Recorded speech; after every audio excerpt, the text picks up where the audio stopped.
신고가 접수됐습니다. 매일 밤 11시에 불을 피워서 주민들이 연기 피해를 호소하고 있어요. 경찰관님, 저 집 며느리가 시어머니 죽은 후로 2달째 매일 밤 뭘 태워요. 혼이라도 빠진 게 아니면 정상이 아니에요. 2019년 12월 17일 부산 영도구의 한적한 주택가. 밤 11시가 넘은 시각 정하은의 집 뒷마당에서 또다시 연기가 피어올랐습니다. 겨울밤의 차가운 공기 속에서 회색 연기가 검은 하늘로 솟아올랐고 매캐한 연기 냄새가 바람을 타고 이웃집까지 퍼져나갔습니다. 이미 여러 날째 계속되는 일이었지만 오늘따라 연기가 유독 짙었습니다. 마당 한 구석에 놓인 낡은 드럼통 앞에 51세의 정하은이 홀로 서 있었습니다. 그녀의 얼굴은 타오르는 불빛에 붉게 물들어 있었고 이마에는 구슬땀이 맺혀 있었습니다. 눈가에는 그을음이 까맣게 묻어 있었는데 눈물 자국과 뒤섞여 얼룩덜룩한 무늬를 만들고 있었습니다. 그녀의 손에는 연보라색 한복 저고리가 들려 있었습니다. 비록 세월의 흔적으로 빛이 바랬지만 보관 상태는 놀라울 정도로 깨끗했습니다. 마치 누군가 수십 년간 정성스럽게 관리해온 것처럼 보였습니다. 어머니, 오늘도 한 벌 더 보내드려요. 하은이 저고리를 가슴에 꼭 안으며 작게 중얼거렸습니다. 그녀의 목소리는 메말라 있었고 입술은 바짝 말라 갈라져 있었습니다. 이제 20벌 정도 남았어요. 조금만 더 기다려주세요. 어머니가 시킨 대로 다 하고 있어요. 그녀가 천천히 저고리를 불 속에 넣자 오래된 천이 타면서 특유의 냄새가 났습니다. 명주 특유의 타는 냄새와 함께 묘한 향기가 섞여 있었습니다. 하은은 그 냄새를 깊이 들이마셨습니다. 어머니가 생전에 즐겨 쓰던 동백기름 냄새가 아직도 남아있는 것 같았습니다. 불꽃이 저고리를 삼키는 것을 지켜보며 그녀의 눈에서 뜨거운 눈물이 흘러내렸습니다. 바로 그때였습니다. 대문 밖에서 여러 사람의 발소리가 요란하게 들려왔습니다. 아줌마, 나와보세요. 굵은 남자 목소리가 담장을 넘어 들려왔습니다. 곧이어 대문을 두드리는 소리가 요란하게 울렸습니다. 하은이 놀라 돌아보는 순간 대문이 벌컥 열렸습니다. 경찰 제복을 입은 2명의 경찰관과 이웃 주민 5-6명이 우르르 마당으로 들어왔습니다. 선두에 선 젊은 경찰관이 드럼통에서 피어오르는 연기를 가리키며 엄한 목소리로 말했습니다. 신고가 접수됐습니다. 일주일째 매일 밤 불을 피운다고요. 주거 지역에서 무단 소각은 불법입니다. 게다가 화재 위험까지 있어서 확인차 왔습니다. 옆집에 사는 김씨 할머니가 흥분한 목소리로 앞으로 나섰습니다. 70대로 보이는 그녀는 밤 11시가 넘었는데도 외출복 차림이었습니다. 경찰관님, 저 집 며느리가 정말 이상해요. 시어머니 돌아가신 지 2달이나 됐는데 매일 밤 11시만 되면 마당에서 뭘 태워요. 연기가 우리 집까지 들어와서 창문도 못 열고 빨래에도 냄새가 배서 큰일이에요. 그것도 한두 벌도 아니고 맞은편 집에 사는 박씨 아저씨가 담배를 피우며 거들었습니다. 제가 매일 확인했는데 벌써 50일째예요. 도대체 옷이 몇 벌이나 되는 거야? 100벌은 넘는 것 같던데. 그 할머니가 옷 장사라도 했나? 나이 든 경찰관이 하은을 날카로운 눈빛으로 바라봤습니다. 40대 후반으로 보이는 그는 경험이 많아 보였습니다. 정하은 씨 맞으시죠? 주민들 신고가 계속 들어오고 있습니다. 정확히 설명 좀 해주시겠어요? 왜 매일 밤 같은 시간에 불을 피우시는 겁니까? 하은이 천천히 고개를 들었습니다. 그녀의 눈가에 눈물이 가득 맺혀 있었고 입술이 파르르 떨리고 있었습니다. 죄송합니다. 시어머니 유품을 정리하고 있어서 연기로 피해를 드려서 정말 죄송합니다. 유품 정리는 이해합니다. 젊은 경찰관이 수첩을 꺼내며 말했습니다. 하지만 2달째 매일 밤이라니 상식적으로 이해가 안 됩니다. 고인의 옷이 그렇게 많았습니까? 설령 많다 해도 한 번에 정리하지 왜 매일 한 벌씩 태우시는 겁니까? 하은의 손이 미세하게 떨렸습니다. 드럼통 속에서는 여전히 불꽃이 타오르고 있었고 연보라색 저고리가 서서히 검은재로 변해가고 있었습니다. 그녀는 깊은 숨을 들이쉬며 입을 열었습니다. 어머니가 돌아가시기 전에 부탁하신 일이에요. 무슨 부탁입니까? 나이든 경찰관이 의심스러운 눈빛으로 물었습니다. 정확히 말씀해 주세요. 하은이 드럼통의 불꽃을 바라보며 떨리는 목소리로 말했습니다. 돌아가시기 일주일 전이었어요. 어머니가 저를 불러서 말씀하셨어요. 당신이 돌아가시면 옷을 모두 태워달라고. 한 번에 태우지 말고 매일 밤 11시에 한 벌씩 태워달라고 하셨어요. 그게 무슨 황당한 부탁이야? 박씨 아저씨가 담배를 버리며 코웃음을 쳤습니다. 말이 되는 소리를 해야지. 왜 하필 11시야? 그리고 왜 한 벌씩이야? 젊은 경찰관이 수첩에 뭔가를 적으며 물었습니다. 정확히 언제부터 이러신 겁니까? 어머니가 돌아가신 다음 날부터요. 10월 18일부터 시작했어요. 하은의 목소리가 점점 작아졌습니다. 오늘이 12월 17일이니까 정확히 60일째네요. 경찰관이 계산했습니다. 그럼 앞으로도 계속하실 생각입니까? 주민들이 계속 신고하면 경범죄로 처벌받을 수 있습니다. 하은이 단호하게 고개를 끄덕였습니다. 네. 어머니 옷이 다 없어질 때까지는 계속해야 해요. 어머니와의 약속이에요. 이웃들이 더욱 시끄럽게 수군거리기 시작했습니다. 저 여자 정신이 이상해진 거 아니야? 시어머니한테 무슨 죄를 지었길래?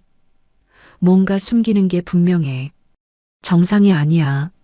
나이든 경찰관이 한 발 더 다가섰습니다. 그의 눈빛이 날카로워졌습니다. 정하은 씨, 혹시 시어머니가 돌아가신 것과 관련해서 숨기는 게 있습니까? 정말 자연사였습니까? 하은의 얼굴이 순간 창백해졌습니다. 무슨 말씀이세요? 어머니는 폐암으로 돌아가셨어요. 병원 기록도 다 있어요.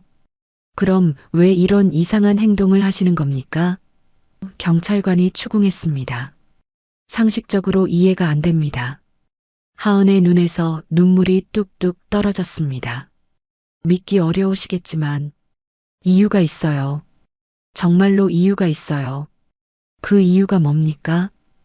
젊은 경찰관이 다그쳤습니다. 하은이 잠시 침묵하다가 입을 열었습니다. 어머니가 제게 남기신 마지막 선물이 이 옷들 속에 있어요. 선물? 김씨 할머니가 비웃었습니다. 옷을 태우는 게 무슨 선물이야? 하은이 김씨 할머니를 똑바로 바라봤습니다. 그녀의 눈빛에는 32년간의 세월이 담겨 있었습니다. 할머니는 모르실 거예요. 저와 어머니 사이에 무슨 일이 있었는지. 1987년 겨울, 제가 19살 때 어머니를 처음 만났어요. 부산 남포동의 작은 한방병원에서. 그녀의 목소리가 떨렸지만 이제는 모든 것을 털어놓을 때가 왔다는 것을 알았습니다. 32년 전 그 겨울날로 기억이 거슬러 올라갔습니다. 1987년 12월 1일 부산 남포동의 좁은 골목길. 아침 7시에 차가운 바람이 19살 정하은의 얼굴을 매섭게 때렸습니다. 그녀는 어머니가 물려준 낡은 검정 코트를 꼭 여미며 동래안 방병원이라고 적힌 간판을 올려다봤습니다. 페인트가 군데군데 벗겨진 간판은 세월의 흔적을 고스란히 드러내고 있었습니다. 병원이라기보다는 허름한 창고 같아 보였지만 그녀에게는 희망의 공간이었습니다. 첫 직장, 첫 월급, 첫 사회생활. 모든 것이 처음이었고 가슴이 두근거렸습니다. 하지만 동시에 두려움도 컸습니다. 과연 잘할 수 있을까? 쫓겨나지는 않을까? 무거운 나무 문을 밀고 들어가자 한약 냄새가 코를 찔렀습니다. 감초와 당귀, 청군 같은 약재들이 뒤섞인 특유의 냄새였습니다. 대기실에는 벌써 환자 몇 명이 앉아 있었고 카운터 뒤에는 중년 여성이 서류를 정리하고 있었습니다. 이름이 뭐라고? 여성이 고개도 들지 않고 퉁명스럽게 물었습니다. 짙은 화장에 파마머리를 한 그녀는 자신을 원장 부인이라고 소개했는데 날카로운 눈매가 사람을 주눅 들게 만들었습니다. 빨리 대답 안 해? 시간 없어. 환자들 밀려 있다고. 정하은입니다. 하은이 조심스럽게 대답했습니다. 목소리가 떨려서 2번 말해야 했습니다. 긴장한 탓에 손바닥에 땀이 났습니다. 나이는 19입니다. 경력은? 원장 부인이 위아래로 훑어보며 물었습니다. 그 시선이 마치 값을 매기는 것 같아 불편했습니다. 없습니다. 고등학교 졸업하고 처음이에요. 원장 부인이 혀를 차며 깊은 한숨을 쉬었습니다. 타자는 칠 줄 알아? 아니요. 배운 적이 없어서. 한의학 용어는? 한약 이름이라도 아는 거 있어? 사군자탕이 뭔지는 알아? 잘 모릅니다. 하지만 열심히 배우겠습니다. 밤에라도 공부하겠습니다. 그럼 뭘 할 줄 안다는 거야? 이력서에 특기도 없고 요즘 애들은 기본도 안 돼 있어. 컴퓨터도 못하고 한문도 모르고. 원장 부인의 목소리가 점점 날카로워졌습니다. 그런데 왜 여기 지원한 거야? 하은은 아무 말도 못했습니다. 부산 변두리 김해의 가난한 농가에서 자란 그녀가 할 줄 아는 거라곤 농사일과 집안일 뿐이었습니다. 하지만 일자리가 절실했습니다. 아버지가 친구 보증을 잘못 써서 집과 땅을 모두 날린 후 어머니는 식당 일을 하시고 남동생은 고등학교를 중퇴하고 공장에 다니고 있었습니다. 여동생은 이모네 집에 맡겨져 있었습니다. 그녀도 돈을 벌어야만 했습니다. 가족을 위해서라도 일단 한 달 수습으로 써보고 결정하지. 월급은 30만 원이야. 점심은 알아서 해결하고 아침 7시 반까지 출근, 저녁 7시 퇴근. 토요일은 오전만 근무. 일요일은 쉬는 날. 지각하면 일단 깎을 거야. 불만 있어?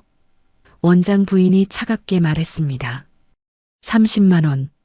1987년 당시로는 적은 돈이 아니었지만 남포동 쪽방 월세 15만 원에 교통비, 생활비를 빼면 남는 게 거의 없을 것 같았습니다. 그래도 하은은 90도로 깊이 인사했습니다. 감사합니다. 정말 열심히 하겠습니다. 실망시키지 않겠습니다. 말로만 하지 말고 행동으로 보여줘. 원장 부인이 차갑게 말했습니다.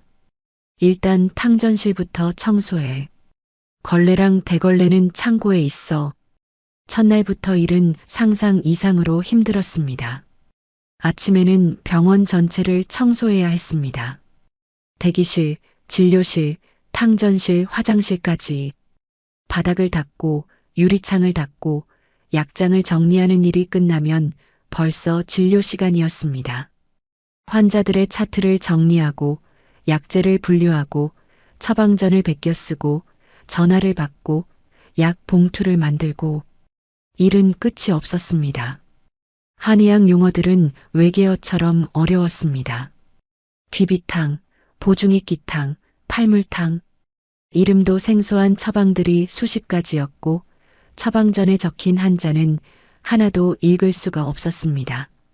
원장 부인은 실수할 때마다 호통을 쳤습니다. 이것도 모르면서 병원에서 일해? 팔물탕이 뭔지도 몰라. 여자들이 먹는 보약이잖아. 처방전 베껴 쓰는 것도 제대로 못해? 글씨가 왜 이렇게 삐뚤빼뚤해?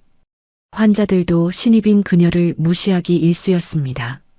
나이 든 할머니들은 반말을 했고 아저씨들은 하대했습니다.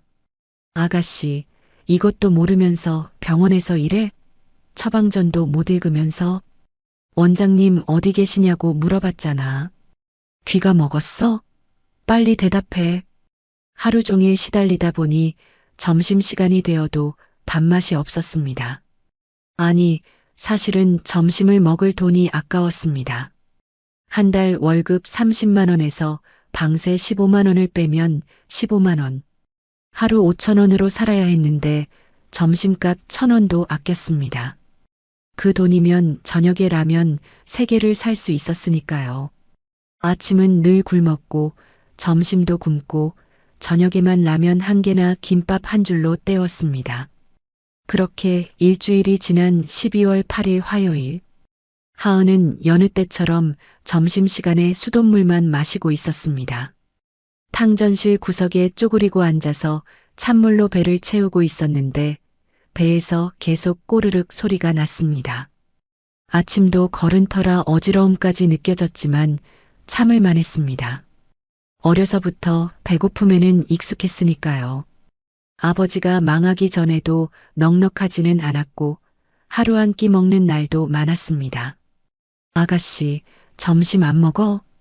갑작스러운 목소리에 하은이 화들짝 놀라 고개를 들었습니다. 70대로 보이는 할머니 한 분이 따뜻한 눈빛으로 그녀를 내려다보고 있었습니다. 머리는 백발이었지만 단정하게 빗어 올렸고 고운 옥색 치마 저고리를 입고 계셨습니다. 얼굴에는 깊은 주름이 패여 있었지만 눈가에는 웃음기가 서려 있었습니다. 손에는 보자기에 싼 도시락통을 들고 있었습니다. 아, 네. 배가 안 고파서요. 하은이 황급히 일어서며 거짓말을 했습니다. 환자한테 이런 초라한 모습을 보이면 안 된다고 생각했습니다. 금방 먹을 거예요. 할머니가 빙그레 웃었습니다. 배 안 고픈 게 어디 있어. 젊은 사람이. 내가 다 들리는데 아까부터 배에서 꼬르륵 소리가 요란하게 나던데? 거짓말하지 마. 하은의 얼굴이 새빨개졌습니다. 들켰다는 생각에 부끄러워서 고개를 들 수가 없었습니다. 죄송해요.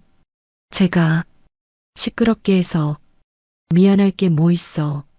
젊어서 고생하는 게 뭐가 죄야. 할머니가 하은의 손을 잡았습니다. 따뜻하고 거친 손이었습니다. 농사를 지어본 사람의 손 같았습니다. 자, 이거 먹어.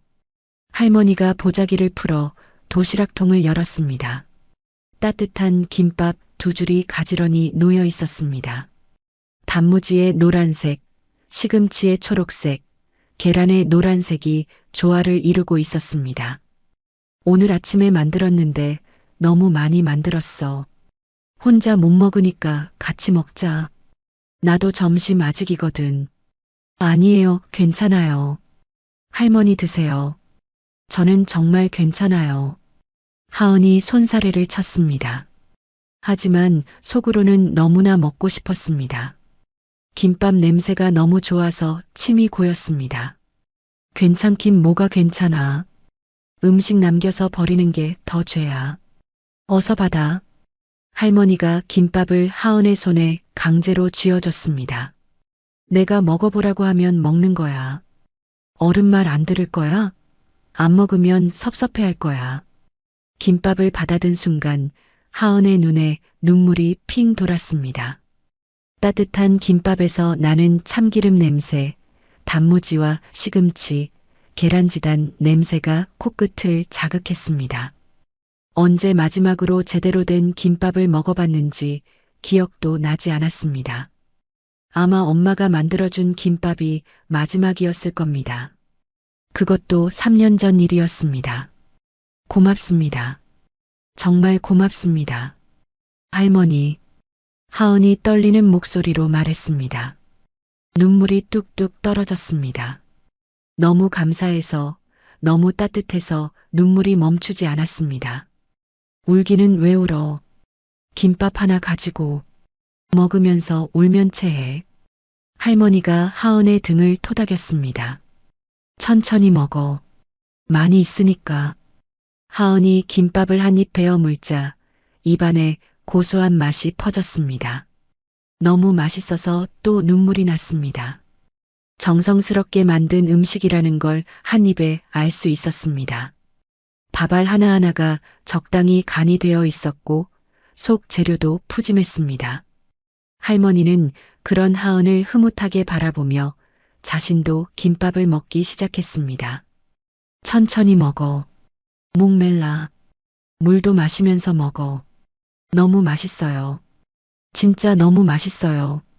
이렇게 맛있는 김밥은 처음이에요. 아이고, 별것도 아닌 걸 가지고. 할머니가 웃었습니다. 이름이 뭐야? 정하은입니다. 예쁜 이름이네. 가을 하늘처럼 맑은 이름이야. 나는 최순자야. 이 병원에 20년째 다니고 있지. 20년이요? 하은이 놀랐습니다. 그렇게 오래요? 응. 허리가 안 좋아서 침 맞으러 다녀. 일주일에 2번씩. 화요일하고 금요일. 원장님이 실력이 좋거든. 덕분에 많이 좋아졌어. 순자가 웃으며 말했습니다. 그런데 하은이는 어디서 왔어? 부산 토박이는 아닌 것 같은데. 말투가 살짝 달라. 김해에서 왔어요. 시골이라 아실지 모르겠네요. 김해를 왜 몰라? 거기도 좋은 곳이지. 대동면? 상동면? 생린면이요. 아, 거기 알아. 무척 시골이지. 혼자 올라왔어? 순자가 걱정스럽게 물었습니다. 네. 남포동 고시원에서 지내요. 제일 싼 방이라 좁지만 잘만 해요. 하은이 억지로 웃으며 말했습니다. 순자가 안쓰러운 눈빛으로 하은을 바라봤습니다. 힘들겠구나. 젊은 나이에 타지에서 혼자 사는 게 쉽지 않지. 가족은? 부모님은? 아버지가 사업 실패하셔서 친구 보증 잘못 썼다가 집도 날리고 지금은 뿔뿔이 흩어져 살아요. 엄마는 부산 어디선가 식당 일하시고 아버지는 일용직 일하시고 아이고 불쌍한 것. 순자가 하은의 손을 꼭 잡았습니다. 그래서 밥도 제대로 못 먹고 다니는구나. 돈 아끼려고. 그날 이후로 순자는 일주일에 2번씩 병원에 왔고 올 때마다 하은에게 먹을 것을 가져다 줬습니다. 김밥, 주먹밥, 삶은 계란, 찐 고구마, 떡볶이, 어묵, 순대. 소박하지만 정성이 담긴 음식들이었습니다. 때로는 반찬통에 김치와 멸치볶음, 콩자반, 무말랭이 같은 밑반찬도 담아왔습니다. 할머니, 이러시면 안 돼요. 제가 너무 죄송해요. 받기만 해서 제가 어떻게 보답해야 할지. 하은이 매번 미안해했습니다. 보답은 무슨 보답? 건강하게 잘 지내는 게 보답이야. 우리 집에 아들만 셋이라 딸이 없거든. 하은이가 내 딸 같아서 그래. 딸 하나 생긴 셈 치고 받아. 나도 누군가에게 베풀 수 있어서 행복해. 순자가 웃으며 말했습니다. 시간이 흐르면서 하은은 순자에 대해 더 많이 알게 되었습니다. 순자는 자갈치 시장 근처에서 30년째 포목점을 운영하고 있었고 새벽 5시에 일어나 가게 문을 열고 저녁 8시가 되어서야 문을 닫는 부지런한 삶을 살고 있었습니다. 남편이 돌아가신 후에도 혼자 힘으로 2 아들을 대학까지 보냈다는 이야기를 들으며 하은은 순자를 더욱 존경하게 되었습니다. 특히 순자가 젊은 시절 시집살이로 고생했다는 이야기를 들었을 때는 마음이 아팠습니다. 시어머니가 너무 독하셨어. 새벽 4시에 일어나서 온 집안 청소하고 시동생 5명 밥 차리고 빨래하고 하루에 3시간도 못 잤어. 순자가 옛날을 회상하며 말했습니다. 그래서 나는 내 며느리한테는 절대 그러지 않겠다고 마음먹었지. 힘드셨겠어요, 어머니. 하은이 안쓰러워했습니다. 그때는 다 그렇게 살았어. 순자가 하은의 손을 잡았습니다. 순자는 새 아들에 대해서도 자주 이야기했습니다.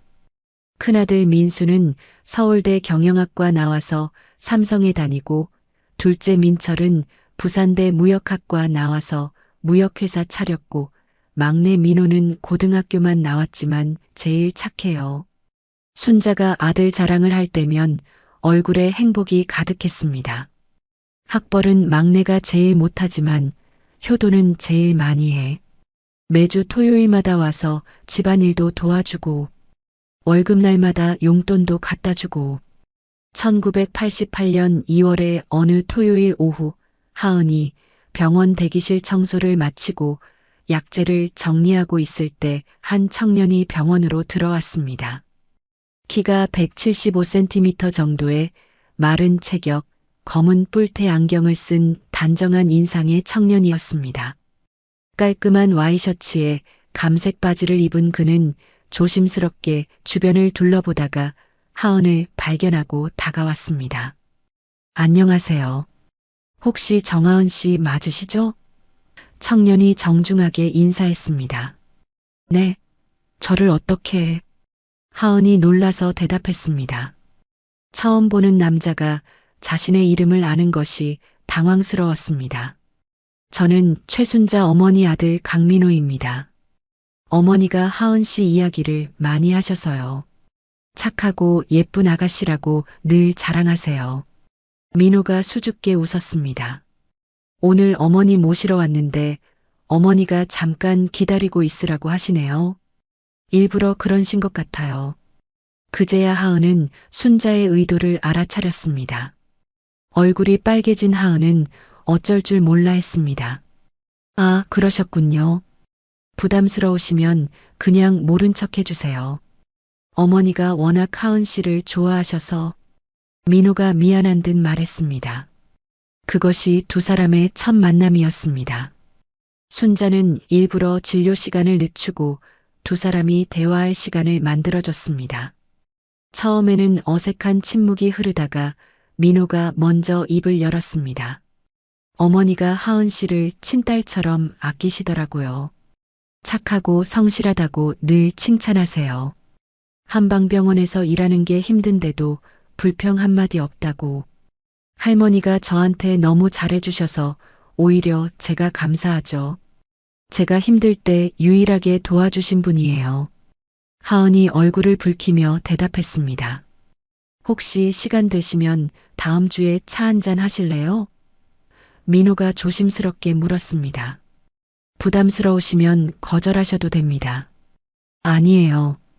좋아요. 하은이 작게 대답했습니다.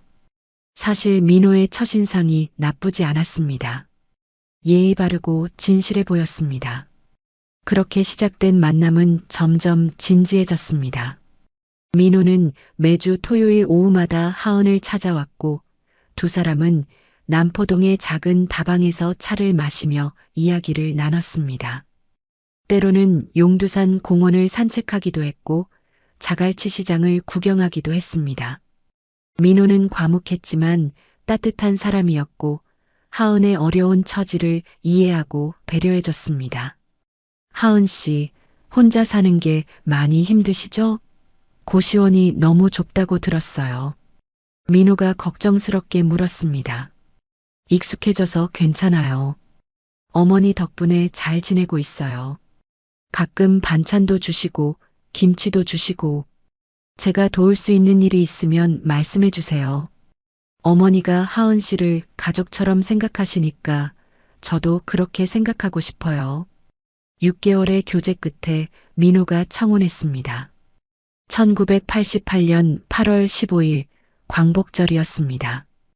태종대 등대 앞에서 바다를 바라보며 민호는 주머니에서 작은 상자를 꺼냈습니다. 값비싼 것은 아니었지만 정성스럽게 고른 은반지였습니다. 3달치 월급을 모아 산 것이었습니다. 하은 씨, 저와 결혼해 주시겠어요? 부자는 아니지만 성실하게 살겠습니다. 하은 씨를 평생 아끼고 사랑하겠습니다. 어머니도 모시고요. 하은은 눈물을 흘리며 고개를 끄덕였습니다. 네, 저도 민호 씨와 평생 함께하고 싶어요. 어머니도 제 어머니처럼 모시고 싶어요. 결혼 준비를 하면서 처음으로 시댁 형제들을 제대로 만났습니다. 순자가 집으로 초대해서 가족회의를 열었던 날, 큰형 민수와 둘째 민철의 반응은 예상대로 차가웠습니다. 민수는 삼성전자 과장이었고 민철은 무역회사를 운영하고 있었습니다. 두 사람 모두 명문대를 나왔다는 자부심이 강했습니다. 막내가 결혼을 너무 서두르는 거 아니야? 민수가 순자를 바라보며 말했습니다. 아직 27인데. 그리고 우체국 집배원 월급으로 어떻게 살 건데? 그것도 집안 배경도 모르는 여자와. 김해 시골 출신이라며? 고졸이고. 민철이 거들었습니다. 우리 집안이랑 격이 안 맞아. 최소한 대학은 나온 여자를 만나야지. 무슨 소리야? 하은이는 정말 착한 아이야. 내가 1년 넘게 지켜봤어. 학벌이 뭐가 중요해? 사람 됨됨이가 중요하지. 순자가 화를 냈습니다. 어머니는 너무 감정적으로 판단하시는 것 같아요. 민수가 차갑게 말했습니다. 결혼은 현실이에요. 저 여자가 우리 집안에 무슨 도움이 되겠어요? 재산도 없고 학벌도 없고. 형님들, 제가 좋아해서 결혼하는 겁니다. 민호가 단호하게 말했습니다. 하은 씨는 정말 좋은 사람이에요. 성실하고 착하고. 넌 너무 순진해. 민철이 코웃음을 쳤습니다. 세상이 그렇게 만만하지 않아. 나중에 후회하지 마. 하은은 그 자리에서 작아지는 자신을 느꼈습니다. 형제들의 무시하는 시선이 칼처럼 아팠습니다. 하지만 순자가 그녀의 손을 꼭 잡으며 힘을 줬습니다. 너희들이 뭐라고 해도 나는 하은이를 며느리로 맞을 거야. 이 아이만큼 착한 아이를 본 적이 없어. 너희들보다 훨씬 효녀야. 1988년 10월 10일 결혼식은 남포동의 작은 예식장에서 치러졌습니다. 행복 예식장이라는 이름과 달리 낡고 좁은 곳이었지만 하은에게는 세상에서 가장 아름다운 곳이었습니다. 결혼 후 하은과 민호는 순자와 함께 살기 시작했습니다. 영도구의 오래된 2층 주택은 방 3개짜리 작은 집이었지만 하은에게는 천국 같았습니다. 매일 아침 순자와 함께 아침을 먹고 저녁에는 온 가족이 모여 저녁을 먹는 평범한 일상이 그녀에게는 꿈 같았습니다. 특히 순자가 해주는 따뜻한 된장찌개는 친정어머니의 손맛을 느끼게 했습니다. 하은아, 이제 병원 그만둬도 돼. 원장 부인이 너무 까칠하잖아. 월급도 적고. 순자가 말했습니다. 괜찮아요, 어머니. 일하는 게 좋아요. 그리고 이제는 많이 익숙해졌어요. 한약 이름도 많이 외웠고요. 그럼 내 가게로 와서 일해. 포목점 일을 배우면 나중에 도움이 될 거야. 나도 나이가 들어가는데 믿을 사람이 필요해. 순자가 제안했습니다. 그렇게 하은은 1989년부터 순자의 포목점에서 일하기 시작했습니다. 자갈치 시장 근처의 순자 포목은 30평 남짓한 작은 가게였지만 단골이 많은 곳이었습니다. 가게 안에는 각종 천들이 빼곡히 쌓여 있었고 한복감부터 양장감까지 다양한 종류의 원단이 있었습니다. 순자는 하은에게 천의 종류, 품질 구별법, 가격 책정법, 손님 응대법을 하나하나 가르쳐줬습니다. 하은아, 이게 명주고 이게 못이야. 만져보면 느낌이 달라. 순자가 천을 만지며 설명했습니다. 명주는 부드럽고 광택이 나지만 모시는 까끌까끌하고 시원해. 여름에는 모시, 겨울에는 명주가 좋아. 어머니, 이렇게 다 가르쳐 주시면 어머니만의 노하우를 다 빼앗기는 거 아니에요? 하은이 걱정했습니다. 바보야, 너한테 다 물려줄 건데 뭘 걱정해. 너는 내 딸이잖아. 순자가 웃으며 말했습니다. 하은은 순자의 가르침을 가슴에 새기며 열심히 일했습니다.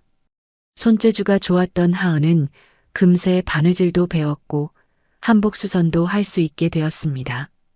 특히 단골 손님들의 치수를 외워서 맞춤 한복을 추천하는 재주가 뛰어났습니다. 동네 사람들은 하은의 성실함과 친절함을 인정했습니다. 순자 씨 며느리 정말 일 잘하네. 손님 응대도 친절하고. 맞아. 젊은 사람이 예의도 바르고 일도 야무지게 해. 그러나 형제들의 태도는 여전히 차가웠습니다. 명절 때마다 잠깐 들르면서도 하은과는 제대로 대화하지 않았습니다. 큰 형수는 대기업 임원의 딸이었고 둘째 형수는 의사 집안 출신이었습니다. 시어머니는 막내 며느리만 예뻐하시네요. 큰 형수가 명절날 빈정거렸습니다. 같이 사니까 그런가 봐요. 그러게요. 우리는 뭐가 부족해서. 학벌도 집안도 우리가 나은데. 둘째 형수도 거들었습니다. 너희들이 효도를 하면 내가 더 예뻐하지. 순자가 단호하게 말했습니다. 명절 때만 와서 밥 먹고 가는 게 효도냐? 하은이는 매일 나랑 같이 지내면서 일도 돕고 집안일도 하는데. 시간이 흐르면서 하은과 민호 부부에게도 변화가 찾아왔습니다. 1990년 첫째 딸 수진이가 태어났고 1992년에는 둘째 아들 준호가 태어났습니다. 순자는 손주들을 끔찍이 아꼈고 하은이 가게 일을 하는 동안 아이들을 돌봐줬습니다. 우리 수진이는 엄마 닮아서 예쁘고 준호는 아빠 닮아서 똑똑해. 순자가 손주들을 안고 행복해했습니다. 어머니가 계셔서 정말 다행이에요. 어머니 아니었으면 아이들 키우면서 일하기 힘들었을 거예요. 하은이 감사해했습니다. 2010년이 되면서 순자의 건강에 이상 신호가 나타나기 시작했습니다. 71세가 된 순자는 허리 통증이 심해져서 제대로 걷기도 힘들어했습니다. 처음에는 파스를 붙이고 참았지만 점점 심해져서 가게 일도 제대로 할 수 없게 되었습니다. 어머니, 큰 병원 가보셔야 해요. 이러다가 더 나빠지면 어떡해요. 하은이 매일 같이 설득했습니다. 돈이 아까워서. 병원비 비싸잖아. 순자가 망설였습니다. 돈보다 어머니 건강이 더 중요해요. 제발 병원 가요. 하은의 끈질긴 설득으로 결국 부산대학병원에서 정밀 검사를 받았습니다. 검사 결과는 충격적이었습니다. 척추관 협착증이 심각한 상태였고 디스크도 여러 개가 탈출해 있었습니다. 의사는 즉시 수술이 필요하다고 했습니다.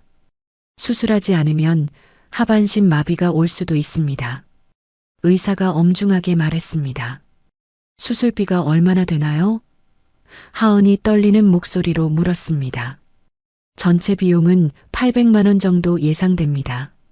입원비, 수술비, 재활치료비 다 포함해서요. 800만 원. 하은과 민호에게는 엄청난 금액이었습니다. 민호의 우체국 월급은 200만 원이었고 포목점 수입도 불규칙했습니다. 저축해둔 돈도 아이들 교육비로 거의 써버린 상태였습니다. 하은과 민호는 형제들에게 연락했습니다.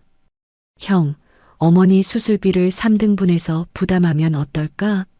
민호가 전화로 조심스럽게 제안했습니다. 왜 3등분이야? 어머니 모시고 사는 건 너희잖아. 민수가 차갑게 말했습니다. 너희가 어머니 도움 더 많이 받고 살잖아. 형님, 그래도 어머니 수술비인데. 민호가 애원했습니다. 내 솔직히 말할게. 어머니가 막내네만 챙겨주잖아. 가게도 막내네가 쓰고 집도 같이 살고. 그런데 왜 우리가 돈을 내야 해? 민수가 쏘아붙였습니다. 둘째 민철의 반응도 비슷했습니다. 나도 사업이 어려워서 여유가 없어. 대출금도 많고. 막내가 알아서 해. 결국 하은과 민호가 수술비 전액을 부담해야 했습니다. 적금을 깨고 보험을 해약하고 그래도 모자라서 은행 대출까지 받았습니다. 수술 당일 형제들은 아무도 오지 않았습니다. 하은이 새벽부터 병원에서 대기하고 있었고 민호는 휴가를 내고 왔습니다. 6시간에 걸친 대수술이었습니다. 수술은 성공적입니다. 하지만 회복에 시간이 걸릴 겁니다. 의사가 설명했습니다. 순자가 마취에서 깨어났을 때 첫 마디가 하은아 였습니다. 어머니, 여기 있어요. 수술 잘 끝났어요. 하은이 순자의 손을 잡고 울었습니다. 미안해. 돈 많이 들었지? 순자가 힘없이 말했습니다. 그런 말씀 마세요. 어머니가 건강하신 게 제일 중요해요. 회복 기간 동안 하은은 병원과 가게를 오가며 순자를 간호했습니다. 새벽에 병원에 가서 아침을 먹여드리고 가게에서 일하다가 점심때 다시 병원에 가고 저녁에는 집에서 아이들을 돌보고 하루가 48시간이라도 모자랄 지경이었습니다. 그런데 형제들은 병원비 한 푼 도와주지 않았으면서도 요구사항은 많았습니다. 어머니가 퇴원하시면 집 정리 좀 해야겠어. 너무 낡았어. 민수가 병문안 왔다가 말했습니다. 형님, 지금 그런 얘기가 중요한가요? 민호가 답답해했습니다. 그리고 가게도 정리해야 할 것 같아. 어머니가 이제 일 못하시잖아. 민철이 거들었습니다. 가게는 제가 운영하고 있어요. 하은이 끼어들었습니다. 며느리가 왜 시댁 재산을 맘대로 해? 민수가 날카롭게 쏘아붙였습니다. 그 후로도 형제들은 계속 돈을 요구했습니다. 민수는 아이들 유학비를 빌려달라고 했고 민철은 사업 자금이 급하다며 손을 벌렸습니다. 순자가 아픈 와중에도 그들의 요구는 끊이지 않았습니다. 막내야, 2천만 원만 빌려줘. 아이 유학비가 급해서. 민수가 전화로 부탁했습니다. 형, 우리도 어머니 수술비 대출 갚느라 힘들어. 민호가 거절했습니다. 그럼 어머니한테 말해서 집 담보로 대출 받으면 안 돼? 민수가 뻔뻔하게 말했습니다. 하은은 그런 형제들을 보며 분노가 치밀어 올랐지만 순자를 위해 참았습니다. 하은아, 형들 때문에 너희가 고생하는 거 나도 알아. 순자가 미안해했습니다. 내가 자식 복이 없나 봐. 어머니, 그런 말씀 마세요. 저희가 있잖아요. 하은이 순자를 위로했습니다. 2018년 여름 순자가 정기검진차 병원에 입원했을 때의 일이었습니다. 79세가 된 순자는 당뇨와 고혈압으로 정기적으로 입원 치료를 받아야 했습니다. 그날도 하은이 병실에서 순자를 돌보고 있었는데 갑자기 형제들이 모두 나타났습니다. 민수와 민철 그리고 형수들까지 다 왔습니다. 평소와 달리 정장을 차려입고 서류 가방까지 들고 있었습니다. 하은은 불길한 예감이 들었습니다. 어머니, 오늘 중요한 얘기가 있어서 왔어요. 민수가 서류를 꺼내며 말했습니다. 무슨 일이니? 순자가 불안한 표정으로 물었습니다. 어머니 재산을 미리 정리해 두시는 게 좋을 것 같아요. 민철이 거들었습니다. 집이랑 가게 명의를 정리하자는 거예요. 왜 갑자기 그런 얘기를? 순자가 당황했습니다. 어머니가 연세도 있으시고 건강도 안 좋으시니까 미리 정리해 두면 나중에 세금도 절약되고 좋아요. 민수가 준비해온 서류를 펼쳤습니다. 여기 도장만 찍으시면 돼요. 하은이 서류를 보니 재산 분할 동의서였습니다. 집은 큰아들에게, 가게는 둘째에게, 막내는 아무것도 없었습니다. 잠깐만요. 하은이 서류를 가로챘습니다. 이게 뭡니까? 왜 막내 남편은 빠져 있어요? 막내는 이미 어머니랑 같이 살면서 혜택을 많이 받잖아. 민수가 차갑게 말했습니다. 혜택이요? 우리가 어머니 모시면서 얼마나 고생했는데. 하은의 목소리가 높아졌습니다. 며느리가 시댁 일에 왜 이렇게 나서? 큰형수가 비아냥거렸습니다. 32년 동안 어머니 모신 게 저희인데 왜 못 나서요? 하은이 떨리는 목소리로 말했습니다. 어머니 수술비 800만 원도 저희가 냈고 형님들이 빌린 3천만 원도 한 푼 안 갚았으면서 그건 내가 알아서 한 일이잖아. 민철이 소리쳤습니다. 어머니가 멀쩡히 계신데 무슨 재산 분할이에요? 어머니를 뭘로 보는 거예요? 하은이 울분을 터뜨렸습니다. 순자가 그 모습을 보다가 갑자기 가슴을 움켜쥐며 쓰러졌습니다. 아, 가슴이. 어머니.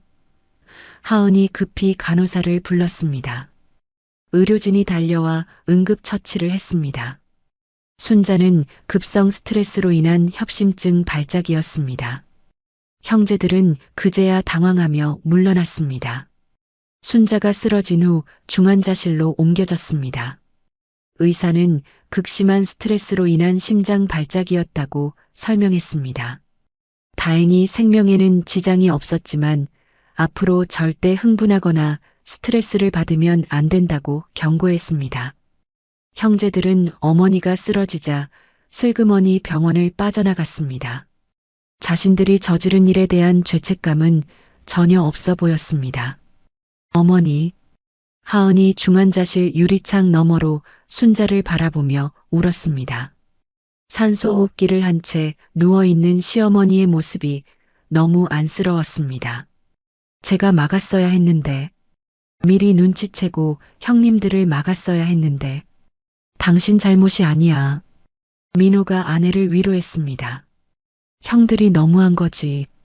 3일 후 순자가 의식을 회복했습니다. 하은이 처음으로 면회를 갔을 때 순자는 힘겹게 하은의 손을 잡았습니다. 하은아, 미안해. 순자의 목소리가 갈라졌습니다. 어머니, 왜 저한테 미안하세요? 제가 미안하죠. 제가 형님들을 막았어야 했는데. 하은이 울먹였습니다. 아니야. 내가 자식들을 잘못 키웠어. 너희만 고생시키고. 순자의 눈에서 눈물이 흘러내렸습니다. 그날 이후 순자는 눈에 띄게 달라졌습니다.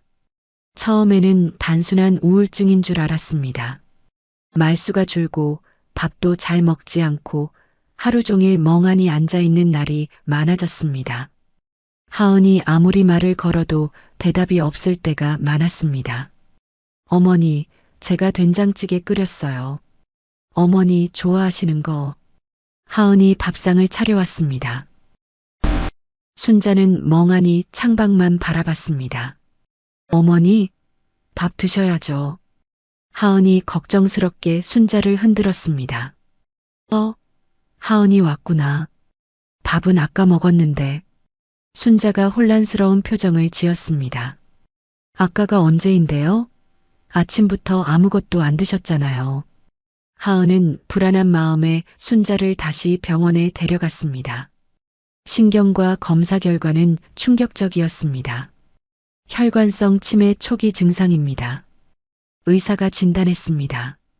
극심한 스트레스가 뇌혈관에 영향을 준 것 같습니다. 일반 치매보다 진행이 빠를 수 있습니다. 치매라니. 어머니가. 하은이 믿을 수 없다는 표정으로 의사를 바라봤습니다. 약물 치료로 진행을 늦출 수는 있지만 완치는 어렵습니다. 가족들의 보살핌이 가장 중요합니다. 하은은 절망했지만 포기하지 않았습니다. 매일 순자와 함께 산책을 하고 옛날 사진을 보여주며 기억을 되살리려 노력했습니다. 하지만 순자의 상태는 점점 나빠졌습니다. 하은아, 우리 아버지 언제 오니? 순자가 갑자기 물었습니다. 40년 전에 돌아가신 시아버지를 찾는 것이었습니다. 어머니, 아버지는. 하은이 말을 잇지 못했습니다. 아버지가 저녁 안 먹고 어디 갔어? 빨리 찾아와야 하는데. 순자가 불안해했습니다. 어떤 날은 하은을 알아보지 못했습니다. 당신 누구야? 우리 집에 왜 있어? 순자가 하은을 경계하며 물었습니다. 어머니, 저 하은이에요. 며느리 하은이. 하은이 울먹이며 설명했습니다. 며느리? 우리 아들이 결혼했어? 언제? 순자가 혼란스러워했습니다. 가장 가슴 아픈 것은 순자가 이상한 행동을 하기 시작한 것이었습니다. 특히 밤마다 옷장을 뒤지는 버릇이 생겼습니다. 새벽 2시, 3시에 일어나서 옷장을 열고 옷을 하나씩 꺼내서 만지작거렸습니다. 어머니, 무엇을 찾으세요? 하은이 물었습니다. 숨겨야 해. 다 숨겨야 해. 순자가 중얼거렸습니다. 뭘 숨기려고 하세요? 애들이 가져갈라. 다 가져갈라. 순자의 눈에 공포가 서려 있었습니다. 하은은 순자가 무슨 말을 하는지 이해할 수 없었습니다. 그저 치매 증상의 하나라고 생각했습니다. 순자는 계속해서 옷들을 만지고 주머니를 뒤지고 옷 안감을 확인했습니다. 마치 무언가를 찾거나 숨기려는 것 같았습니다. 하은아, 내 옷들 잘 간수해야 해. 순자가 가끔 정신이 돌아왔을 때 하은의 손을 꽉 잡고 말했습니다. 절대 버리면 안 돼. 알았지? 네, 어머니. 걱정 마세요. 제가 다 잘 보관할게요. 하은이 약속했습니다. 2019년 봄 순자의 상태가 급격히 나빠졌습니다. 이제는 화장실도 혼자 가지 못했고 밥도 떠먹여 드려야 했습니다. 하은은 가게 문을 닫고 순자 간병에만 전념했습니다. 민호도 퇴근 후에는 어머니 곁을 지켰습니다. 형제들은 여전히 무관심했습니다. 어머니가 치매에 걸렸다는 소식을 듣고도 병문안 한 번 오지 않았습니다. 치매 걸린 어머니 모시는 거 힘들지? 민수가 전화로 말했습니다. 요양원에 보내는 게 어때? 형님이 그런 말씀을 하시다니. 어머니를 요양원에 보낼 수 없어요. 민호가 단호히 거절했습니다. 그럼 알아서 해. 우리는 도와줄 수 없으니까. 민수가 차갑게 전화를 끊었습니다. 2019년 10월 15일 순자의 상태가 갑자기 악화되었습니다. 아침부터 숨을 가쁘게 쉬더니 점심때는 의식을 잃었습니다. 급히 병원으로 옮겼지만 의사는 고개를 저었습니다. 폐렴이 심하고 심장도 많이 약해지셨습니다. 오늘 밤이 고비일 것 같습니다. 하은과 민호는 형제들에게 연락했습니다. 이번에는 그들도 왔습니다. 어머니의 마지막이 될 수도 있다는 생각에 마지못해 온 것 같았습니다. 병실에서 순자는 산소호흡기에 의존한 채 가쁜 숨을 쉬고 있었습니다. 하은이 순자의 손을 꼭 잡고 있었고 민호는 어머니의 발을 주무르고 있었습니다. 어머니, 저 하은이에요. 알아보시겠어요? 하은이 눈물을 흘리며 말했습니다. 순자가 힘겹게 눈을 떴습니다. 그 순간 놀랍게도 순자의 눈빛이 맑아졌습니다. 마치 치매에서 잠시 벗어난 것 같았습니다. 하은아. 순자가 힘겹게 입을 열었습니다. 네, 어머니. 제가 여기 있어요. 하은이 순자의 손을 더 꽉 잡았습니다. 가까이 와. 순자가 손짓했습니다. 하은이 귀를 가까이 대자 순자가 떨리는 목소리로 속삭였습니다. 내 옷들 속에 평생 모은. 어머니, 무슨 말씀이세요? 하은이 물었습니다. 안감, 옷 안감에 다 숨겨놨어. 순자의 목소리가 점점 작아졌습니다. 너희 형들 오기 전에 다 태워. 어머니? 하은이 당황했습니다. 제발 다 태워버려. 형들이 알면 너희는 또. 순자가 하은의 손을 마지막 힘을 다해 꽉 쥐었습니다. 내가 진짜 내 딸이야. 사랑해. 그것이 순자의 마지막 말이었습니다. 밤 11시 정각, 순자는 조용히 눈을 감았습니다. 79년의 생을 마감한 것입니다. 어머니. 하은이 순자를 안고 오열했습니다. 어머니, 가지 마세요. 어머니. 민호도 눈물을 흘렸습니다. 형제들도 마지못해 눈물을 보였지만 그것도 잠시였습니다. 장례식은 3일장으로 치러졌습니다. 하은과 민호가 모든 것을 준비했고 형제들은 조문객 받는 일만 했습니다. 장례 비용도 당연히 막내 부부가 부담했습니다. 어머니 재산 정리는 어떻게 할 거야? 장례식이 끝나자마자 민수가 물었습니다. 형님, 어머니 장례식이 끝난 지 하루도 안 됐는데. 민호가 불쾌해했습니다. 현실적인 문제잖아. 집이랑 가게 처분해야지. 민철이 거들었습니다. 그건 나중에 얘기하죠. 하은이 차갑게 말했습니다. 형제들이 돌아간 후 하은은 순자의 방으로 갔습니다. 옷장을 열자 순자가 평생 아끼던 옷들이 가지런히 걸려 있었습니다. 한복, 양장, 코트. 대부분 오래되었지만 깨끗하게 보관되어 있었습니다. 어머니가 왜 옷을 태우라고 하셨을까? 하은이 옷들을 만지며 중얼거렸습니다. 그때 낡은 한복 저고리를 들어 올리자 뭔가 이상한 느낌이 들었습니다. 무게가 평소보다 무거웠습니다. 자세히 살펴보니 안감이 두툼했습니다. 조심스럽게 안감을 뜯어보자 어머니, 하은의 입에서 탄성이 터져 나왔습니다. 안감 속에는 5만원권 지폐 다발이 빼곡히 숨겨져 있었습니다. 떨리는 손으로 다른 옷들도 확인해 보니 모든 옷의 안감에 돈이 숨겨져 있었습니다. 하은은 믿을 수 없다는 표정으로 방바닥에 앉아 있었습니다. 손에 들린 한복 저고리의 안감에서 방금 꺼낸 5만원권 지폐 다발이 떨리는 손 위에 놓여 있었습니다. 순자가 돌아가시기 직전에 남긴 그 말이 이제야 이해가 되었습니다. 내 옷, 내 옷들 속에 평생 모은 안감, 옷 안감에 다 숨겨놨어. 민호가 퇴근하고 집에 들어왔을 때 하은은 여전히 그 자리에 앉아 첫 번째 저고리를 들고 있었습니다. 여보, 뭐해? 민호가 방문을 열다가 하은의 손에 든 돈다발을 보고 놀랐습니다. 그 돈은 어디서? 어머니가 옷 안감에 숨겨두신 거예요. 하은이 떨리는 목소리로 말했습니다. 이 저고리 안에만 1,000만 원이 들어 있었어요. 민호가 다리에 힘이 풀려 주저앉았습니다. 1,000만 원이라고? 어머니가 돌아가시기 전에 말씀하셨잖아요. 옷을 다 태우라고. 형님들이 오기 전에 태우라고. 하은이 저고리를 다시 살펴봤습니다. 이제 알겠어요. 왜 그런 부탁을 하셨는지. 그때 하은이 저고리 주머니에서 작은 봉투를 발견했습니다. 하은이에게라고 떨리는 글씨로 쓰여 있었습니다.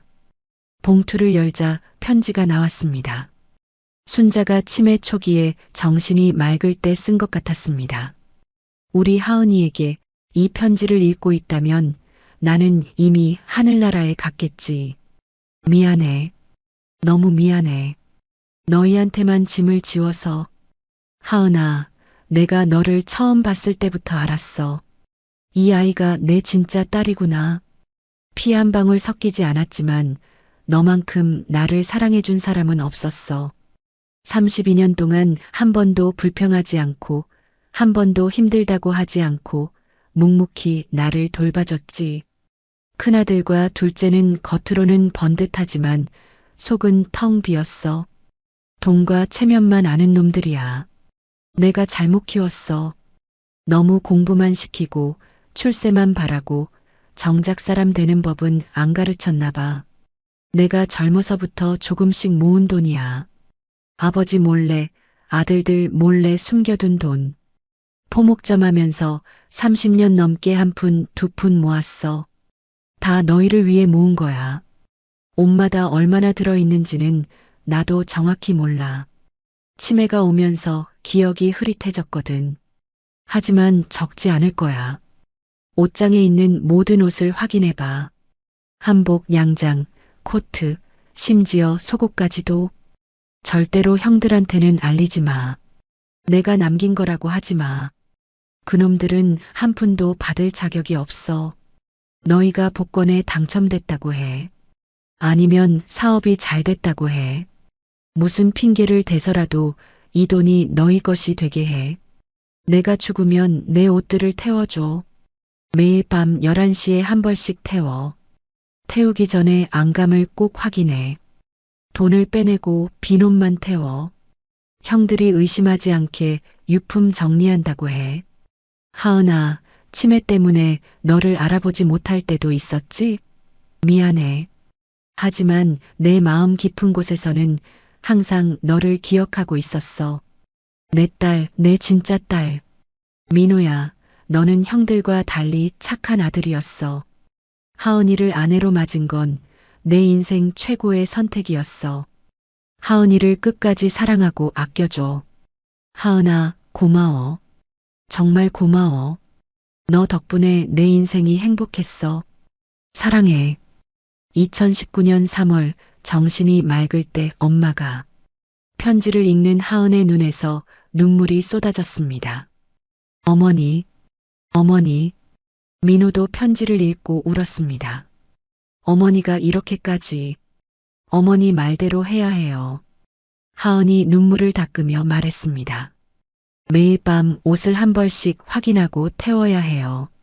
그날 밤부터 하은은 어머니의 유언대로 실행에 옮겼습니다. 밤 11시 순자가 돌아가신 그 시각에 첫 번째 옷을 마당으로 가져갔습니다. 드럼통에 불을 피우기 전에 조심스럽게 안감을 확인했습니다. 두 번째 옷은 겨울 코트였습니다. 무거운 느낌이 들어 안감을 뜯어보니 역시 돈이 들어 있었습니다. 이번에는 5만 원권과 함께 낡은 통장도 있었습니다. 1990년에 개설한 통장에 3천만 원이 들어 있었습니다. 어머니가 얼마나 아끼며 모으셨을까? 하은이 통장을 보며 눈물을 흘렸습니다. 세 번째, 네 번째. 매일 밤 한 벌씩 확인할 때마다 돈이 나왔습니다. 어떤 옷에는 100만 원, 어떤 옷에는 1000만 원, 또 어떤 옷에는 수표가 들어 있었습니다. 하은은 돈을 집 금고에 보관하고 빈 옷만 태웠습니다. 일주일이 지나자 이웃들이 수군거리기 시작했습니다. 정신의 집에서 매일 밤 뭘 태우는데? 유품 정리하나 봐. 시어머니 돌아가셨잖아. 그래도 매일 밤은 좀 이상한데. 하은은 이웃들의 시선을 의식하면서도 멈출 수 없었습니다. 10번째 날 밤 순자가 가장 아끼던 명절 한복을 확인했을 때 놀라운 것을 발견했습니다. 안감이 특별히 두꺼웠고 그 안에는 1억이 넘는 현금이 빼곡히 들어 있었습니다. 이렇게 많이. 민호가 숨을 삼켰습니다. 한편 형제들은 재산 분할을 서두르기 시작했습니다. 어머니가 돌아가신 지 일주일도 안 되어서 집에 찾아왔습니다. 이제 집이랑 가게 정리해야지. 민수가 서류를 들고 왔습니다. 감정평가 받아봤는데 집은 3억, 가게는 2억 정도 나온대. 5억을 3등분하면 1인당 1억 6천만 원 정도네. 민철이 계산기를 두드렸습니다. 하은은 속으로 생각했습니다. 지금까지 나온 돈만 해도 5억이 넘는데. 알겠어요. 그렇게 하세요. 하은이 담담하게 말했습니다. 대신 유품 정리는 저희가 할게요. 유품? 뭐가 나가는 거라도 있어? 민수가 의심스럽게 물었습니다. 옷이랑 생활용품 뿐이에요. 추억이 담긴 물건들이라 저희가 정리하고 싶어요. 하은이 침착하게 대답했습니다. 뭐 그러든지. 민철이 관심 없다는 듯 말했습니다. 형제들이 돌아간 후 하은은 더욱 조심스럽게 일을 진행했습니다. 20번째 날 순자의 결혼 한복을 확인했을 때 또 다른 편지를 발견했습니다. 하은아, 이 한복은 내 결혼할 때 입었던 거야. 가장 행복했던 날의 옷이지. 이 안에 든 돈은 내 결혼할 때 축의금으로 받은 돈을 모은 거야.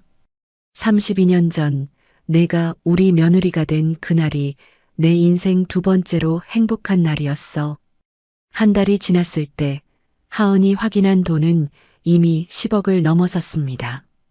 민호가 믿을 수 없다는 표정을 지었습니다. 30년 넘게 한 푼, 두 푼 모으신 거예요. 하은이 말했습니다. 병원비도 아까워하시고 옷도 안 사 입으시고 50일째 되던 날 김씨 할머니가 담장 너머로 말을 걸었습니다. 하은아, 매일 밤 뭘 그렇게 태우니? 연기 때문에 숨쉬기 힘들어. 죄송해요, 할머니. 시어머니 유품 정리하는 중이에요. 하은이 죄송하다고 고개를 숙였습니다. 유품이 그렇게 많아? 벌써 50일째잖아. 어머니가 옷을 많이 가지고 계셨어요. 포목점 하셔서. 그래도 이상하다. 한 번에 태우지 왜 매일 한 벌씩 태워? 하은이 준비해둔 대답을 했습니다. 어머니가 생전에 그렇게 하라고 하셨어요. 한 번에 태우면 섭섭하니까 매일 한 벌씩 태워서 천천히 보내달라고. 60일째 마지막에서 10번째 옷을 확인했을 때 하은은 충격을 받았습니다. 평범해 보이는 면 잠옷 안에 부동산 등기부등본과 함께 10억이 넘는 예금 증서가 들어 있었습니다.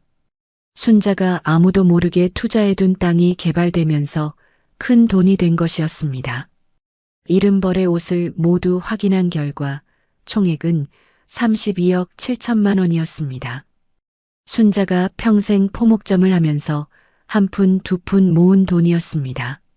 그런데 예상치 못한 일이 일어났습니다. 이웃 주민들이 단체로 경찰에 신고한 것입니다. 매일 밤 불을 피워서 연기 피해가 심각하다. 화재 위험이 있다. 그래서 지금 2019년 12월 17일 밤 11시 경찰이 하은의 집 마당에 서 있는 것이었습니다. 이웃들의 신고로 경찰까지 왔으니 이제는 더욱 조심해야 했습니다. 마지막 옷을 태운 것은 2020년 1월 15일이었습니다. 순자가 돌아가신 지 정확히 3개월째 되는 날이었습니다. 그 옷은 순자가 1960년 처음 포목점을 열던 날 입었던 낡은 비단 치마 저고리였습니다. 세월에 바랜 연분홍색 저고리와 감색 치마는 보기에도 60년 세월이 느껴졌습니다. 안감을 뜯자 돈과 함께 마지막 편지가 나왔습니다. 사랑하는 내 딸 하은이에게 이 옷은 내가 25살에 처음 장사를 시작할 때 입었던 거야. 남편이 죽고 새 아들을 혼자 키워야 했을 때 이 옷 한 벌이 내 전부였지. 자갈치 시장 구석에 작은 좌판을 펴고 천장사를 시작했어. 비가 와도 눈이 와도 하루도 쉬지 않았어. 그때는 정말 가난했어. 하루 벌어 하루 먹고 살기도 힘들었지. 큰아들 민수 대학 보낼 때는 내 밥을 굶어가며 등록금을 댔고 둘째 민철이 사업한다고 할 때도 빚을 내서 도와줬어. 그런데 그 아이들은 출세하고 나서 나를 잊어버렸지. 명절에나 얼굴 비추고 용돈 한 푼 주지 않았어. 하지만 막내 민호는 달랐어. 공부는 못했지만 착한 아이였어. 그리고 그 아이가 너랑 결혼했을 때 나는 하늘에 감사했어. 드디어 내 진짜 딸을 만났구나 싶었거든. 32년 동안 너는 한 번도 나를 실망시킨 적이 없었어. 형제들이 무시해도 돈이 없어도 묵묵히 나를 돌봐줬지. 내가 모은 돈이 정확히 얼마인지는 나도 몰라. 치매가 오면서 숫자를 잊어버렸거든. 60년 동안 한 푼, 두 푼 모은 돈이야. 명절 대목, 결혼식 한복, 이불복. 하나 팔 때마다 조금씩 숨겨뒀어. 통장도 여러 개 만들고 현금도 옷 안에 숨기고 형들이 알면 다 빼앗아 갈까봐 무서웠거든. 이 돈으로 잘 살아. 하지만 사치하지는 마. 나처럼 검소하게 살되 필요한 곳에는 아끼지 마. 특히 어려운 사람들을 도와줘. 시집살이로 고생하는 며느리들, 혼자 사는 노인들, 가난한 아이들. 내가 도움받았던 것처럼 너도 베풀며 살아. 형들이 어려워지면 도와줘도 돼. 하지만 절대 이 돈이 나한테서 나온 거라고는 말하지 마. 그들의 마지막 자존심마저 무너뜨리고 싶지 않아. 그래도 내 자식들이니까. 자갈치 시장을 잊지 마. 거기서 평생 장사한 사람들도 챙겨줘. 그들도 나처럼 새벽부터 밤까지 일하는 불쌍한 사람들이야. 할 수 있다면 쉼터 같은 걸 만들어줘. 순자 쉼터. 이름이 좋지 않니? 하은아, 다시 한번 고마워. 너 덕분에 내 인생이 행복했어. 비록 피는 섞이지 않았지만 너는 내 진짜 딸이야. 다음 생에는 정말로 내가 낳은 딸로 태어나렴. 그때는 처음부터 함께하자. 사랑한다. 영원히 사랑한다. 엄마가. 하은은 마지막 편지를 가슴에 안고 오래도록 울었습니다. 민호도 옆에서 함께 울었습니다. 새벽 공기는 차가웠지만 두 사람의 가슴은 뜨거웠습니다. 순자의 60년 인생이 32년의 고부정이 모두 이 순간에 응축되어 있었습니다. 어머니, 이제 정말 끝이에요. 하은이 마지막 옷을 불에 던지며 말했습니다. 어머니가 남기신 사랑 평생 잊지 않을게요. 어머니 말씀대로 살게요. 검소하게 살되 베풀며 살게요. 불꽃이 마지막 옷을 삼키는 것을 지켜보며 하은과 민호는 새로운 다짐을 했습니다. 32억이라는 거액을 어떻게 써야 할지, 어머니의 뜻을 어떻게 이어가야 할지 진지하게 계획을 세우기 시작했습니다. 6개월 후 하은과 민호는 온라인 쇼핑몰 순자의 옷장을 열었습니다. 포목점 노하우를 살려 전통과 현대를 접목한 생활한복을 만들어 판매했습니다. 사업은 예상외로 크게 성공했습니다. 순자가 평생 쌓아온 장사 노하우와 하은의 성실함이 만든 결과였습니다. 갑자기 사업이 이렇게 잘 되다니 대단하네. 민수가 전화로 말했습니다. 투자자라도 구했어? 열심히 했더니 운이 좋았어요. 민호가 담담하게 대답했습니다. 1년 후 민수가 구조조정으로 실직했을 때 민호는 형이 모르게 도왔습니다. 민수가 지원한 회사의 사장에게 연락해서 채용을 부탁했고 연봉도 보전해줬습니다. 민철이 사업 실패로 파산했을 때도 익명으로 도왔습니다. 변호사를 통해 채무를 정리해주고 작은 가게를 마련해줬습니다. 2022년 드디어 순자 쉼터가 문을 열었습니다. 자갈치 시장 근처 15억짜리 건물을 사서 완전히 리모델링했습니다. 1층 무료급식소에서는 매일 300명의 어르신이 따뜻한 밥을 먹었고 2층 쉼터에서는 독거노인들이 외로움을 달랬습니다. 3층 상담소에서는 며느리들이 고민을 털어놓았습니다. 개소식에는 부산시장을 비롯해 많은 사람들이 왔습니다. 특히 순자를 기억하는 시장 상인들이 많이 왔습니다. 순자 언니가 살아계셨으면 얼마나 좋아했을까. 이런 며느리를 둔 순자 언니가 진짜 복받은 거야. 형제들도 왔습니다. 이제는 많이 늙고 초라해진 그들이었지만 동생 부부의 성공을 진심으로 축하했습니다. 미안해, 정말 미안해. 민수가 하은의 손을 잡았습니다. 이제야 깨달았어. 누가 진짜 가족인지. 2024년 민수가 폐암 말기 진단을 받았을 때 하은과 민호는 모든 것을 제쳐두고 형을 돌봤습니다. 최고의 병원, 최고의 치료, 아낌없이 지원했습니다. 왜 이렇게까지 해주는 거야? 민수가 병상에서 물었습니다. 어머니가 원하셨을 거예요. 하은이 대답했습니다. 그래도 자식이라고. 2025년 현재 순자 쉼터는 전국 5개 지점으로 확장되었습니다. 연간 10만 명이 도움을 받고 있습니다. 하은은 매일 아침 순자의 영정 앞에 절을 합니다. 어머니, 32억이 이제는 320억의 가치가 되었어요.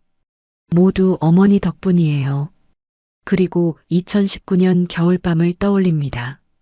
경찰 앞에서 눈물로 호소했던 그날을. 이제 아시겠죠? 제가 왜 매일 밤 옷을 태웠는지, 그건 단순히 옷을 태운 게 아니에요. 어머니의 60년 인생을, 32년 사랑을, 32억의 정성을 하늘로 보내드린 거예요. 여러분, 오늘 정하은 씨의 이야기가 가슴에 와닿으셨나요? 때로는 피보다 진한 정이 있습니다. 32년간 한결같이 시어머니를 모신 며느리와 평생 모은 전 재산을 며느리에게 남긴 시어머니. 이들이 보여준 사랑은 우리에게 진정한 가족의 의미를 다시 생각하게 합니다. 오늘도 긴 이야기 들어주셔서 감사합니다. 다음에 더 좋은 이야기로 찾아뵙겠습니다.